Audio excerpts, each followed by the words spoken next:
Hello friend, welcome back to the channel know your computer. तो dear friend, जो आज का हमारा टॉपिक है वो है रैम, रैंडम एक्सेस मेमोरी। तो रैम का यूज़ कहाँ पे हो रहा है और किस लिए किया जाता है, और डिफरेंट टाइप ऑफ रैम।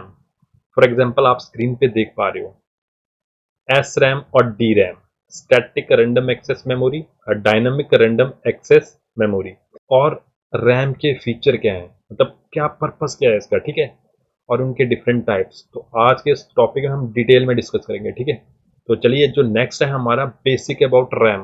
तो आपका फर्स्ट पॉइंट है volatile memory. Okay, volatile memory means कि इस मेमोरी पे डाटा परमानेंटली स्टोर नहीं हो सकता है। जैसे ही आपका सिस्टम शट डाउन होगा, डाटा क्लियर हो जाएगा। गजनी का आमिर खान पता है, मार खाने के बाद वो short term memory loss 15 minute के लिए ही याद रख पाता था, फिर से भूल जाता था, ठीक है। वैसा ही है, सेम कंसेप्ट है यहाँ पे। नेक्स्ट है आपका लोकेटेड ऑन द मदरबोर्ड। आप ये देखो, स्क्रीन पे देखोगे, देयर इज अ पिक्चर। ये आपकी रैम होती है ऐसे, ठीक है। तो यहाँ स्लॉट होते हैं, तो स्लॉट में ये आपको प्लांट करनी पड़ती है।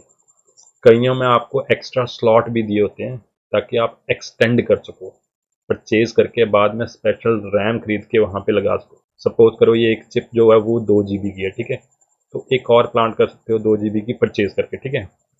तो ये फैसिलिटी प्रोवाइडेड रहती है, ठीक है। डिपेंड करता है, जब आप परचेज करते हो तो आप स्पेसिफिकेशन वहाँ से देख सकते हो। ग्रेट।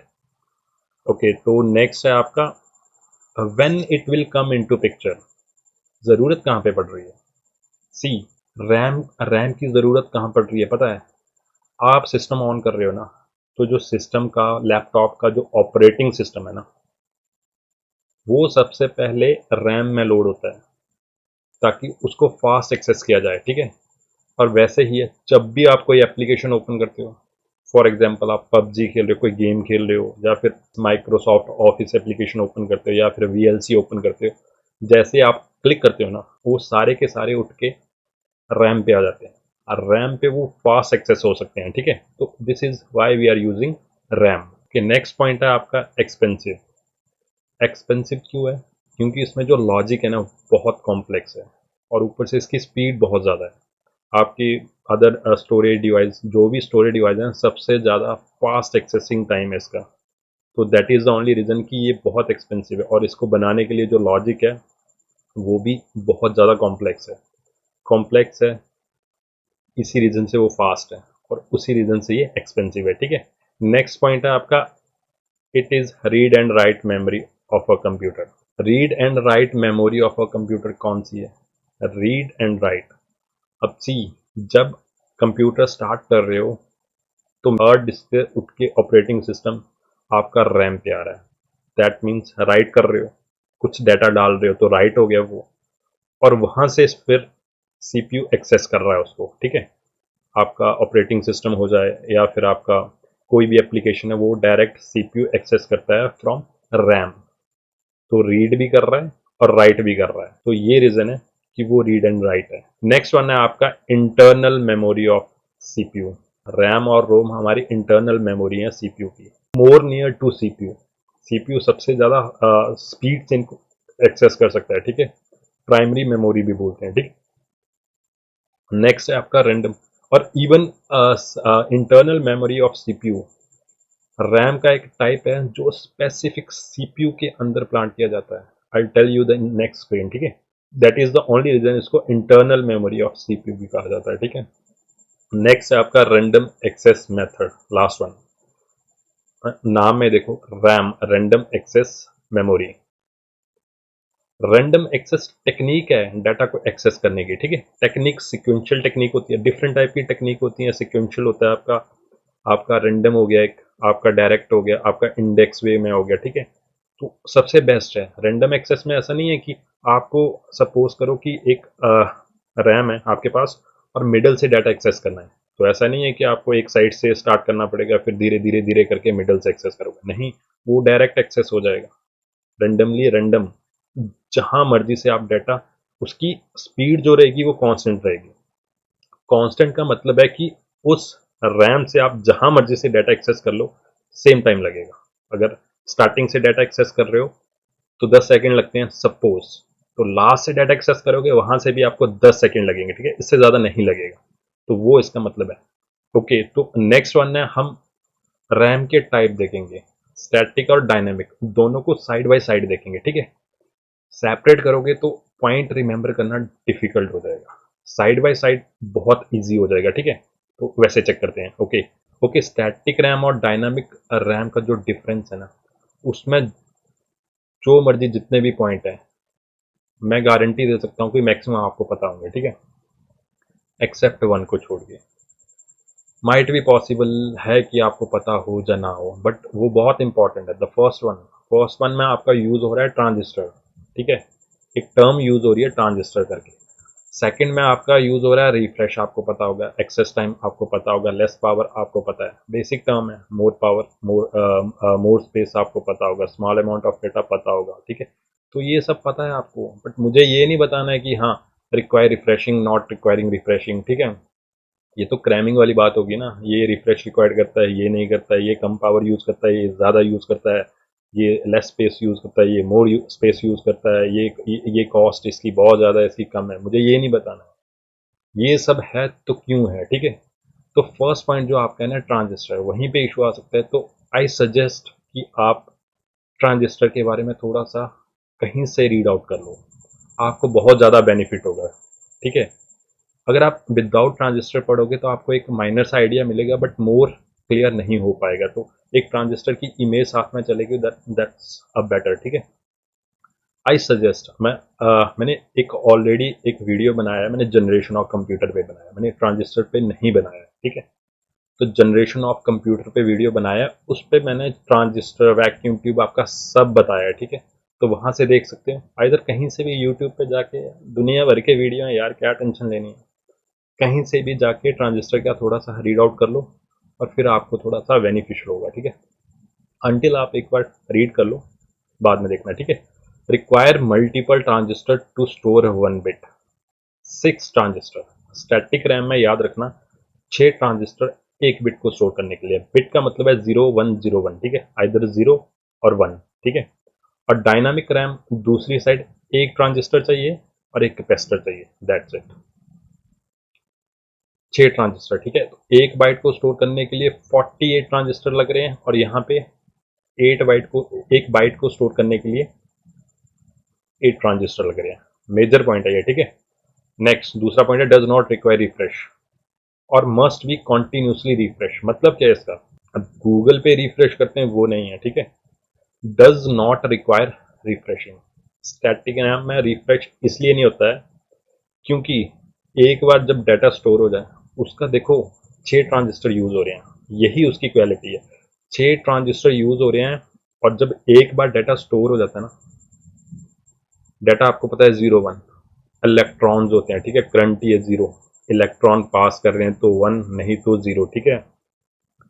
जब एक बार डाटा स्टोर होता है तो वो लीक नहीं करते हैं, लीक आपके इलेक्ट्रॉन लीक नहीं करते हैं, और जब लीक नहीं करते हैं, ठीक है, तो आपका डाटा वहीं रहेगा।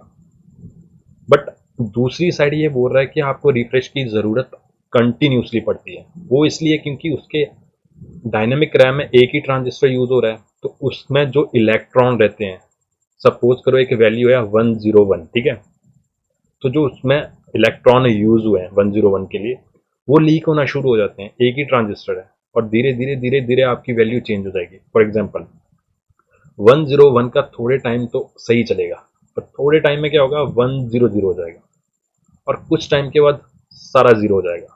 इनिशियल वैल्यू थी 101, लास्ट और फाइनल वैल्यू हो गई है 0, ठीक है। तो ये डिफरेंस है इसका। सेकंड, थर्ड वन है आपका डिलीवर फास्ट एक्सेस टाइम, और ये डिलीवर स्लो परफॉर्मेंस। क्यों, अब स्टैटिक रैम में आपको रिफ्रेश की जरूरत नहीं पड़ती है, ठीक है। तो यही रीजन है कि उसका एक्सेस टाइम बहुत फास्ट है, क्योंकि जब वो रिफ्रेश करता है तो सेम टाइम पे आप रीड और राइट नहीं कर सकते हो। मेक श्योर अगर सपोज करो 100 सेकंड आपका काम कर रहा है, और 100 में से 5 सेकंड रिफ्रेश के लिए ले रहा है ना, आउटपुट आपको 95 सेकंड में ही देगा। तो यही रीजन है कि उसकी एक्सेसिंग स्पीड फास्ट है as compare to dynamic. Next है आपका कंज्यूम लेस पावर और कंज्यूम मोर पावर। डेफिनेटली है, अब एक चीज को बार बार रिफ्रेश कर रहे हो, रिफ्रेश का क्या मतलब है, उसको अगेन इलेक्ट्रॉन, पास कर रहे हो, यहाँ पे 1 है वहाँ पे इलेक्ट्रॉन पास कर 0 पे नहीं कर रहे हो, ठीक है। 101 को मेंटेन करके रखना पड़ रहा है उनको, ताकि वो 000 ना हो जाए। तो उसके लिए उसको कंटिन्यूसली उनको आपका इलेक्ट्रिसिटी फ्लो करनी पड़ती है और उसके थ्रू इलेक्ट्रॉन फ्लो होते हैं, ठीक है। तो इस रीजन से वो स्लोअर है, राइट। सपोज आपने अपना सिस्टम ऑन किया और कहीं चले गए हो, ठीक है, आपका कंप्यूटर स्टैंड बाई मोड पे है, बट क्या हो रहा है कि स्टैटिक रैम तो उसका प्रॉपर यूज करता है। स्टैटिक रैम में उसको रिफ्रेश करना नहीं पड़ता, फर्क नहीं पड़ता आप 1 घंटे 2 घंटे बाद आते हो, कोई फर्क नहीं पड़ता। बट डायनामिक रैम में क्या हो रहा है, आप एक तो काम नहीं कर रहे हो, ठीक है, 2 घंटे तक वो स्टैंड बाय मोड में है, बट स्टिल उसको रिफ्रेश करना पड़ रहा है बार बार, डाटा को प्रिजर्व करने के लिए, ठीक है, उसकी स्टेट को प्रिजर्व करने के लिए। रिफ्रेश वो कंटिन्यू करो, आप काम करो या ना करो वो रिफ्रेश करेगा। तो इस चक्कर में वो कंज्यूम मोर पावर। यही रीजन है, वो स्टैंड बाई है, वो कुछ नहीं कर रहा है, ये स्टैंड बाई है, स्टिल रिफ्रेश करना पड़ रहा है, नहीं तो वो डाटा की स्टेट चली जाएगी, डाटा सारा जीरो हो जाएगा, ठीक है। तो आपका यही रीजन है कि मोर पावर कंज्यूम करता है। ग्रेट। नेक्स्ट वन है आपका टेक्स अप मोर स्पेस। अभी 2 पॉइंट आप चेक करोगे, एक है टेक्स अप मोर स्पेस और नेक्स्ट है can hold only a small amount of data. Takes up more space का क्या मतलब है, जो आपका सर्किट बना है ना SRAM से, सपोज अब सी, एक बिट को स्टोर करने के लिए 6 ट्रांजिस्टर आपको उस पर डिजाइन करने पड़ रहे हैं, और सेम स्पेस पे डायनामिक रैम में क्या करना पड़ रहा है, एक ट्रांजिस्टर ड्रॉ करना पड़ रहा है। तो क्या हो रहा है, टेक्स मोर स्पेस। तो 6 ट्रांजिस्टर आपके मोर स्पेस, बहुत ज्यादा स्पेस ले रहे हैं उस चिप पे, ठीक है, ड्रॉ होने में, और यहाँ पे कम। तो यही है रिक्वायर्ड स्पेस, ठीक है। नेक्स्ट है आपका can hold only a small amount of data. Can hold only a small amount of data, वो मैक्सिमम स्पेस तो वैसे ही ले रहा है, क्योंकि सिंपल सी बात है, एक बाइट के लिए 48 ट्रांजिस्टर लग रहे हैं।